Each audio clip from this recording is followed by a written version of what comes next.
आते हैं अच्छा। मानसरोवर से, हाँ मानस। वो भगवान शंकर का चरणोदक है। अच्छा अच्छा। मानसरोवर जो कैलाश है वो हाँ। भगवान शंकर का चरणोदक है, अच्छा अच्छा। जो सरजू नदी है। तो भगवान रामचंद्र जी जहाँ जन्म लेंगे तो शंकर भगवान का स्वाभाविक है वहाँ प्रवेश होना। अच्छा, सरजू माता जी के बारे में नहीं हुआ कि ये कैसे प्रकट हुई है? नहीं, ये है एक हमने पढ़ा है, शायद अध्यात्म रामायण है या कोई रामायण में हमने पढ़ा है कि ये मानसरोवर। जय श्री राम, जय श्री राम। कुछ लोग कमेंट करते हैं कि महाराज जी कोई मंत्र का अर्थ बताइए। देखिए, अभी कल इन्हीं संत से हम पूछ रहे थे, ओम नमो भगवते वासुदेवाय या ओम नमः शिवाय का मंत्र का आप अर्थ बताइए। तो उन्होंने कहा, देखो ये जो मंत्र होते हैं, पहली बात, मंत्र जो गोपनीय होते, गुप्त होते हैं, ये मंत्र का ना अर्थ बताना चाहिए और न मंत्र बताना चाहिए। और मंत्र यदि किताब ग्रंथों में लिखा भी हो, लेकिन जब तक वो गुरु के द्वारा, कानों के द्वारा, गुरु के द्वारा, माने गुरु को सेवा करके, गुरु को प्रसन्न करके जब तक वो मंत्र हम नहीं लिया जाता है, तब तक वो फलीभूत नहीं होता है। इसलिए आपको जो है कोई भी मंत्र यदि सिद्ध करना है, देखो सिद्ध करने की बात हम कर रहे हैं, जपने की बात नहीं। यदि जपने के लिए तो आप कोई भी मंत्र को आप जप कर सकते हैं, चाहे किताब से चाहे कहीं से। अब ये है कि जो गुरु के मुख से फल मिलता है वो 100% मिलेगा, जो मनमुखी करोगे तो 5% मिलेगा, क्योंकि किया हुआ कर्म तो फलीभूत होता है। जैसे खेत में टेढ़ा मेढ़ा कैसे बीज डालोगे तो उगेगा तो, लेकिन उसी को किसी वैज्ञानिक से पूछ करके यदि बीज रोपोगे तो ज़्यादा मात्रा में उगेगा। तो उसी तरह से राम नाम है, चाहे भगवान शंकर जी का ओम नमो भगवते, ओम नमः शिवाय पंचमुखी पंचाक्षरी मंत्र है, या कोई भी मंत्र है, जब किसी महात्मा से इस मंत्र को हम जो है पूछते हैं या गुरु बनाते हैं या गुरु को खुश करते हैं, गुरु को खुश करके उनसे यदि गुरु मंत्र लेते हैं तो उसमें सदगुरु की, माने गुरु की कृपा रहती है। और जब तक कृपा रहती है और आशीर्वाद रहता है, और जब कृपा रहेगी, आशीर्वाद रहेगा, तो उस मंत्र में शक्ति भी होती है और वो मंत्र जो है फलीभूत होता है। उस मंत्र का जो देवता होता है वो खुश होता है। और जब तक मंत्र हम किसी गुरु से या गुरु को खुश करके यदि मंत्र नहीं लेते हैं, ना वो मंत्र शक्ति, ना वो मंत्र चमत्कार दिखाता है, ना गुरु खुश होता है, और ईश्वर तो खुश होने की कोई बात ही नहीं। क्यों? क्योंकि कारण क्या होता है कि गुरु आशीर्वाद रूपी आशीर्वाद देता है कि आज से तुम्हारे ऊपर ईश्वर की कृपा है, या तो उतनी बड़ी प्रेम हो जैसे मरने जीने का हो, कि इस मंत्र को हम गुरु मिले चाहे ना मिले, यदि जीने मरने का बात आ जाए तो वहाँ पर ईश्वर खुश हो जाता, उसको अनन्य प्रेम कहते हैं। वहाँ कोई भी नियम लागू नहीं होता। लेकिन ये बहुत बड़े संस्कारी जीव के लिए लागू, सबके लिए नहीं। इसलिए जीवन में 3 चीज़ को अपना लो। पहली बात है राम नाम का जप। टेढ़ा मेढ़ा कैसे चलते उड़ते फिरते किसी स्थिति में राम नाम का जप करने से गुरु मिले चाहे ना मिले, जब तक गुरु नहीं मिलता है तब स्वाभाविक आप राम नाम को चलते फिरते उड़ते बैठते आप जप कर सकते। उसमें हनुमान जी को या शंकर जी को या कोई विशेष सिद्ध संत को, तुलसी कबीर रैदास इस तरह महापुरुषों को अपना आदर्श मान करके राम नाम का जप कर सकते हैं। और जब कोई अच्छा गुरु मिले, जिसका आपका हृदय जिसको कहे नहीं ये गुरु हमारे अनुकूल है, अच्छा है, तो आप जो है किसी को भी अपना गुरु, जिसकी माने जो अंतरात्मा आपको कहे उसको गुरु मान करके आप जो गुरु मंत्र ले करके जप कर सकते। लेकिन गुरु मंत्र उसी से लेना चाहिए जो कम से कम 1 घंटा राम नाम का जप करे, या शंकर जी का जप करे, या हनुमान जी का जप करे, तभी गुरु मंत्र लेना चाहिए। जो महात्मा स्वयं एक माला नहीं जपता है उससे गुरु मंत्र इसलिए नहीं लेना चाहिए क्योंकि वो स्वयं जब जपेगा नहीं तो वो तुम्हें यदि बताएगा तो उसके मंत्र में ताकत नहीं होती, शक्ति नहीं होती। इसलिए हमेशा यह ध्यान रखो, जिस गुरु से मंत्र लो तो यह ध्यान रखो ये 1 घंटा राम नाम का जप करता है कि नहीं, ये राम जी और किरण जी को मानता है कि नहीं, राम जी किरण जी शंकर जी हनुमान जी को मानता है कि नहीं। यदि राम जी किरण जी हनुमान जी शंकर जी को मानता है तो उसको अपना गुरु बनाओ, यदि उसको नहीं मानता है तो बिल्कुल ना बनाओ। और दूसरी बात ये भी देखो ये संत को मानता है कि नहीं मानता। कुछ ऐसे गुरु होते हैं कथावाचक, संत को भी कुछ बिल्कुल नहीं मानते, वो केवल कहते हैं मैं ही सब कुछ हूँ। ऐसा गुरु हो, ऐसा महात्मा हो तो भी उसको गुरु नहीं बनाना चाहिए, क्योंकि संत द्रोही, जो संत का द्रोही हो सकता है, द्रोही है माने जो संत को नहीं मानता है, वो भगवान का प्रिय कभी हो ही नहीं सकता। ऐसे व्यक्ति से आपको दूर रहना है। माने इस राम जी को किरण जी को भी मानता हो, संत को भी मानता हो, ऐसा भावना जिसके अंदर हो उसी को गुरु बनाना चाहिए। और कम से कम उस मंत्र का एक घंटा राम नाम या किरण नाम का जो भी हो, राम नाम का जप करता हो, तभी उसे गुरु बनाना चाहिए, नहीं तो कभी नहीं बनाना चाहिए। वीडियो को यज्ञ में, न किसी मंत्र में, न किसी तिथि में, न किसी अवस्था में, और न ही किसी तत्व में। वो हमेशा एक रस रहने वाला है। भगवान कृष्ण कहते हैं राधिका से, हे राधिका, वह ब्रह्म वैवर्त पुराण में राधिका जी भगवान शिव जी का रहस्य पूछती हैं कि आपने उपमन्यु से जो पूछा था भगवान शिव जी का रहस्य, भगवान शिव मंत्र लिया था कृष्ण जी ने उपमन्यु से, वहाँ उन्होंने अनुष्ठान किया था, शिव अर्चन किया था, तो भगवान शिव प्राप्त हुए थे और आशीर्वाद वरदान भी प्राप्त हुए थे। तो राधिका जी कहती है कि मुझे भी उस परमात्मा का, अपने चरणों का जो विधान होता है, एक दासत्व वो ग्रहण किया है, वो रस मुझे भी पिलाओ। तो कहते हैं इतने बार सीख लो, अगर जो महादेव महादेव महादेव शिव गाता है, मैं उसके चरणों की धूल लेने के लिए उसके पीछे पीछे चलता हूँ। और मैं न तुम्हारे हृदय में, न वैकुंठ में, न गौलोक धाम में, मैं हमेशा भगवान शिव में ही रत रहता हूँ। तो परमात्मा चाहे तो धर्मात्माओं की लाइन लगा दे। हाँ, सत्य बात है, सत्य बात है। ऐसे महापुरुष प्रकट कर दे कि धर्म की ध्वजा लिए हुए चारों तरफ वो खड़े हो जाएं। और अगर वो चाहे तो प्रकृति के अनुसार वो परिवर्तन भी करते रहते। हाँ, वो तो भगवान जैसा चाहे वैसा न चाहे। यद्यपि ये ध्यान में रखना चाहिए कि हम जिस जगह बैठे हैं हमारा क्या कर्तव्य है। हमें अपनी मर्यादा का पालन करना चाहिए, मर्यादा को नहीं उल्लंघन करना है। ये अपने मन में अच्छी तरह से एक प्रकार से मनसा, एक जो होता है संकल्प, वह संकल्प लेकर जीवन जीना है कि हम जिस मर्यादा में हैं उस मर्यादा का हम पालन करेंगे। महाराज, एक भक्त ने कमेंट किया, ओम नमो भगवते वासुदेव, इसकी थोड़ा महिमा थोड़ा सुनाइए। देखो बताएं, किसी भी मंत्र की और किसी भी महिमा फोन से नहीं हो सकती है। अच्छा। ये उपासना है। उपासना उसे टाइम नहीं है यहाँ आने का, तो हमें इतना जरूरी है कि हम उसके कहने से परमात्मा का रहस्य बोल दें किसी स्थिति में। ये ध्यान में रखना। अच्छा। मंत्र जब दिया जाता है जब वो 10-5 साल सेवा करे। हाँ, वो पिछली बार आप बताए थे। और वो भी अगर कोई अच्छा ठीक है भागत है, आ गया सेवा कर रहा है, तो फिर मंत्र बता दो, ऋषि बता दो, छंद बता दो, उसका कवच बता दो। लेकिन जब देख लो, वो भी कहे फोन में उसे इतना टाइम नहीं है कि यहाँ आकर के पूछ ले, हमें इतनी जरूरी है कि उसे बता दे फोन। हाँ, ठीक है, नहीं बताना चाहिए, नहीं बताना चाहिए। पिपलाद के पास 6 ऋषि गए थे।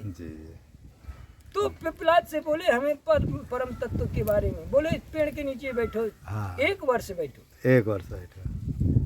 1 वर्ष उन्हें पेड़ के नीचे बैठाया। अगर वो उठ के चले जाते तो नहीं देता ब्रह्म ज्ञान। नहीं देता। तो हमारे ऋषियों की परंपरा है, ब्रह्म ज्ञान ऐसे नहीं प्राप्त होता। पहले वो लायक है कि नहीं है। अगर लायक नहीं है तो ऐसे नाटक करेगा। बाबा जी से पूछ लेना, संदेश सब फोन से बता देंगे। ये सब सिस्टम ये उनके हैं जो पंथ वाले हैं। जो सनातन है, सनातन मुख से तभी निकलता है जब वो पात्र हो। नहीं, बात सही, मंत्र का वो नहीं, गोड़ रहस्य हो जाएगा ब्रह्म का। नहीं बताना चाहिए, सत्य बात है आपका।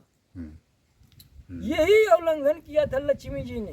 लक्ष्मी जी ने कहा, हे हरि, तुम दिन रात आँखें नीचे किसका ध्यान करते हो? बोले मैं भगवान शंकर का ध्यान करता हूँ। बोले मैंने तो तुम्हें क्षीर सागर में जब मंथन हुआ था समुद्र में, तो मैंने तुम्हें ही प्राप्त किया था कि तुम ही सबसे श्रेष्ठ हो। और तुम शंकर वो बाबा का भगव तो लगाए उसका ध्यान करते हो। तो उन्होंने भगवान नारायण ने श्राप दे दिया कि तुम अब हमारे यहाँ से गेट आउट हो जाओ। गेट आउट कर दिया। ये कई सालों तक जंगल में घूमती रही और भगवान शिव जी का लिंग बना करके पूजन करती रही। फिर भगवान शिव जी आए तो अपने सेवक को कहा कि जाओ नारायण से कहना कि अब इनका पानी ग्रहण करे। तो भगवान शंकर का दूत गया नारायण के पास कि इसी समय शंकर भगवान का आदेश है कि महालक्ष्मी का वर्ण करो। तो नारायण के पास जैसे दूत गया क्षीर सागर, नारायण आए और लक्ष्मी जी का वर्ण किया और एक संतान उत्पन्न किया जंगल में, जो है वंश की उत्पत्ति करती है। अच्छा अच्छा। तो परमात्मा कहते हैं अगर कोई दासत्व और स्वामित्व का भाव अगर कहीं भी इधर उधर करता है तो अतिशय प्रिय है, उसे त्याग देना चाहिए।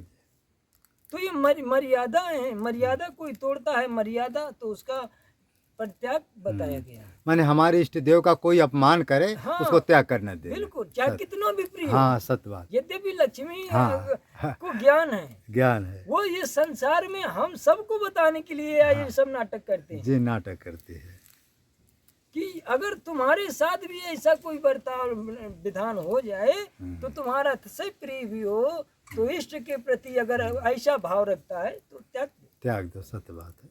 इष्ट देव के प्रति भाई कोई गलत भावना रखता है तो वो तो भाई हमारा भी प्रिय कैसे हो सकता है। बिल्कुल। तो हम तो यही कहेंगे सनातन धर्म सदियों से चले आने वाला ऐसा विश्वसनीय अपना सूत्र है जो कभी लड़खड़ा नहीं सकता है। इसलिए तुम अपने आप में दृढ़ हो जाओ, त्रिकाल संध्या करो, परमात्मा में दृढ़ भक्ति रखो, निष्ठावान हो जाओ, तब कहीं प्राप्ति होगी उनके भक्ति की।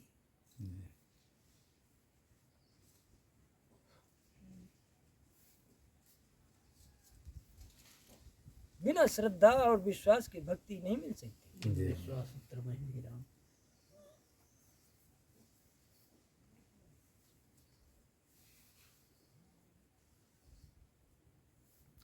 तो हमारे संत जी जो है भगवान शंकर जी के ज्यादा उपासक गायत्री माता के ज्यादा और कम में क्या है, वो तो श्री जी की इच्छा से है ही। तो हाँ अनन्य उपासक आ जाए, ज्यादा अनन्य। जो शंकर के प्रिय हैं वही राम जी के हाँ वही राम जी के प्रिय है। अच्छा महाराज, जब ब्रह्म गायत्री होती है, गायत्री ब्रह्म गायत्री क्या कई कितनी प्रकार की गायत्री होती है? हाँ होती है, बहुत होती है। 3-4 प्रकार की होती है? नहीं और ज्यादा होती है। और होती है 12 प्रकार की होती है ब्रह्म माने गायत्री। तो गायत्री 12 प्रकार के मंत्र भी होते होंगे? हाँ अलग अलग। अच्छा अच्छा, हम तो केवल यही एक ही गायत्री यही मंत्र को जानते हैं और तो जानते। हाँ तो ठीक है, ब्राह्मण अगर ब्राह्मण गायत्री को जान ले तो मानो सब गायत्री हो। भाई क्या है, जब महाराज पंच संस्कार हुआ था तो यही माने ब्राह्मण परिवहन जैसे होता नहीं, बरुआ क्या बोलते हैं उसको, बरुआ, तो उसमें यही गायत्री मंत्र का दिया गया है। बाकी इसके सिवा तो हमको ज्ञान भी नहीं है। पहले देखो उसमें जो है ना कुछ स्थितियां होती हैं, जैसे कोई करने वाला हो तब वो बताया जाता है। अच्छा। नहीं ब्रह्म गायत्री होती है, गायत्री होती है, शताक्षरी गायत्री होती है। अच्छा अच्छा। और भी गायत्री होती है, लेकिन जब कोई करने वाला हो पात्र हो तो दिया जाता है। अच्छा अच्छा। वैसे अन्न वर्ण के लिए भी दुर्गा गायत्री आदि कर दिया जाता है। अच्छा। लेकिन जब कोई पुरुष चरण करने वाला हो या करने वाला हो, ये हमारा सनातन मंत्र है। सनातन मंत्र गायत्री हमारा सनातन मंत्र। जी जी जी। सृष्टि के पहले परमात्मा हाँ, ने इसका आवरण जी जी। भागवत जी में तो वर्णन दिए है कि मतलब ब्राह्मण को ही गायत्री मंत्र का अधिकार जो है, क्षत्रिय वैश्य को, और प्लस साथ में शूद्र के लिए उसमें ये दिए है कि जैसे रामचरितमानस की चौपाई के विषय में दे दिया। ठीक है, ठीक नहीं गायत्री मंत्र का अधिकार शूद्रों को माने जपने नहीं, लेकिन समय थोड़ा बदल गया है। नहीं बदल नहीं गया। अच्छा। पहले ये बताओ, जब तुम किसी दूसरे की सीट में बैठोगे तो जब बड़ा अधिकारी आ जाएगा तो डांट खानी पड़ेगी। डांट खानी पड़ेगी। अभी वो बड़ा अधिकारी नहीं है तो बच्चे जैसे स्कूल में जब मास्टर नहीं रहता है तो शोर मचाते हैं, वैसे शोर मचाने वाला कार्यक्रम चल रहा है। लेकिन जैसे बड़ा अधिकारी या मास्टर आ जाएगा तो सब बच्चों को दंड मिलेगा जो दंडित है। इसलिए ऐसा मत सोचो कि कहीं क्या है, क्या व्यवस्था है, कहीं व्यवस्था ऐसी है कहीं वैसी है। ये परमात्मा ही चुपचाप बैठा है कि मेरे न रहने पर ये कैसा करता है। बहुत बढ़िया बात।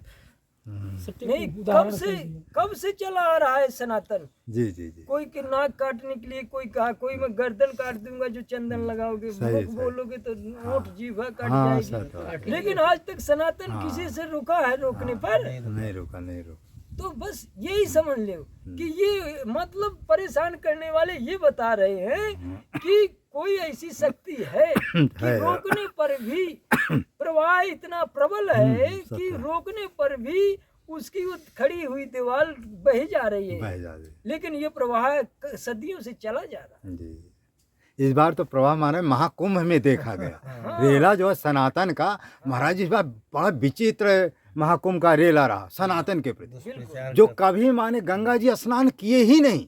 हाँ, बड़े बड़े वो महाराज वो भी गंगा जी में डुबकी लगाए। ठीक है, अच्छा है। गंगा गंगा अगर कोई कह दे तो चाहे जितनी दूरी में हो, अच्छा अच्छा, उसको भी गंगा स्नान का फल प्राप्त हो जाता है। जी गंगा भगवान राधिका और कृष्ण का स्वरूप है। जी, जब ब्रह्मा जी ने, सरस्वती जी का प्रादुर्भाव होता है तो ब्रह्मा जी ने कहा भगवान शंकर से कि एक गीत रास मंडल में होना चाहिए। तो भगवान शंकर मुस्कुरा करके बोले ठीक है, मैं गा तो दूंगा लेकिन कोई बचेगा नहीं सुनने वाला। उनका मतलब ये था कि जब मैं राग गाऊंगा तो तुम्हारे रास बिहारी और राधिका ये दोनों बर्फ की तरह घुल के पानी हो जाएंगे। और वैसे ही हुआ, भगवान शंकर ने इस गीत गाया स्वरहित, तो राधिका और कृष्ण जल मग्न हो गए। तो जो गंगा है ये भगवान कृष्ण और राधिका का ही स्वरूप है। हाँ सत्य बात है। अच्छा, ये स्थिति वहाँ पंचम स्कंध में भागवत जी में जब कपिल जी अपनी माँ को उपदेश दिए है ना देवहूति जी को, तो वो भी जब माने नदी का ही स्वरूप हो गई है। हाँ हाँ हाँ, गंगे तो दर्शनान मुक्ति, गंगा जी की अपार महिमा है। हाँ, जितना अब का जो राधिका का स्वरूप है हाँ और कृष्ण का जो स्वरूप है, हाँ तो उसकी महिमा का वर्णन क्या करना। जी, और नर्मदा जी की इसी तरह महिमा हमने सुना है। हाँ, हाँ, नर्मदा का भी वही स्वरूप है। तो गंगा जी, नर्मदा जी शिव है। और महाराज, और ये आपके मंदाकिनी की तो महिमा अपरंपार है। तो मंदाकिनी और गंगा एक ही है। अच्छा, ये जब भगवान ब्रह्मा जी ने वामन भगवान का यहाँ पे आ चरण जाओ का महाराज, यहाँ पे आ जाओ, आसन में आ जाओ, आ जाओ। नहीं अरे आओ तो आप, तीन यहाँ धाराएं पे तमाम होती जगह हैं। है, आ जाओ। नहीं, आपको उठना पड़ा। गंगा जी तीन धाराएं होती हैं। गंगा पृथ्वी में, जी भोगवती जो है स्वर्ग में, और मंदाकिनी पाताल में। जी तीन जो धाराएं हैं वो जी। गंगा की हैं। जी, तो मंदाकिनी नाम जो पड़ा है वो गंगा का ही नाम है। हाँ गंगा का नाम। मतलब पताल से प्रकट हुई। हाँ, हम्म, अनसुईया जी ने प्रकट किया है, प्रकट तो गंगा ही है।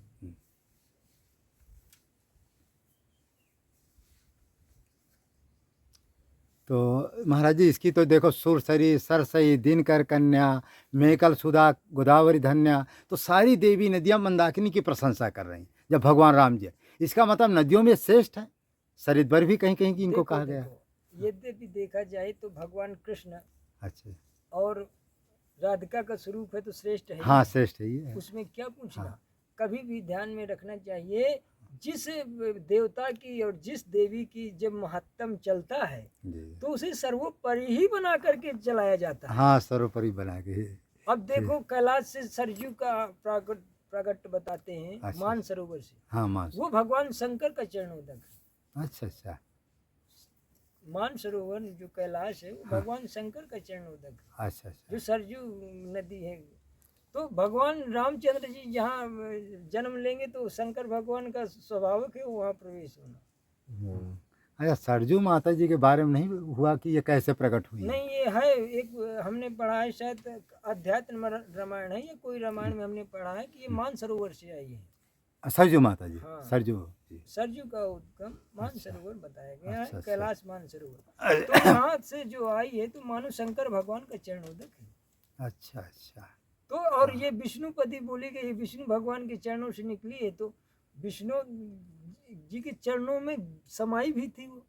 जब राधिका ढूंढ रही थी गंगा को, तो गंगा भगवान विष्णु के चरणों में भिड़ गई थी, हाँ क्योंकि राधिका बोली कि ये नहीं मानेगी ऐसी जब तक हम इसे दंड नहीं देंगे। तो जान गई थी, चुल्लू में जैसे ही लिया पानी, राधिका ने जान लिया कि यही है गंगा, यही पानी में छिपी है। हाँ। तो चुल्लू से चिटक करके भगवान नारायण के चरणों में भिड़ गई थी। जी कृष्ण के चरणों में भिड़ गई थी गंगा, वही गंगा वहां से निकली तो निकल विष्णुपाद दूध की बोली जा रही, अच्छा जबकि अब वो समझ गंगा वहीं भिड़ी थी। हाँ हाँ नहीं तो ऐसे ये महापुरुषों जैसे भगवान शंकर के कंठ से जब त्रिपुरासुरों को मारते हैं तब वो पसीना निकला, यहाँ बैठे हैं तो कहते हैं निकल पड़ी नर्मदे।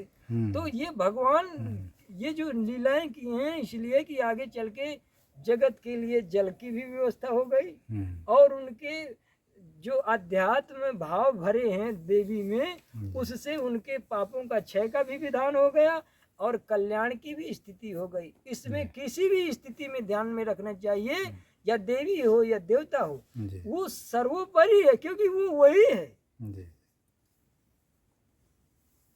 ब्रह्म ही है। ब्रह्म अगर जी। कोई देवी है तो वो परमात्मा का अंश, हाँ, हाँ, परमात्मा है तो वो शक्ति का अंश हाँ है। परमात्मा की एक शक्ति शक्ति और परमात्मा दो नहीं है, जी एक ही है। कहियत भिन्न न भिन्न, सही है कहने में भिन्न है। जी है अभिन्न।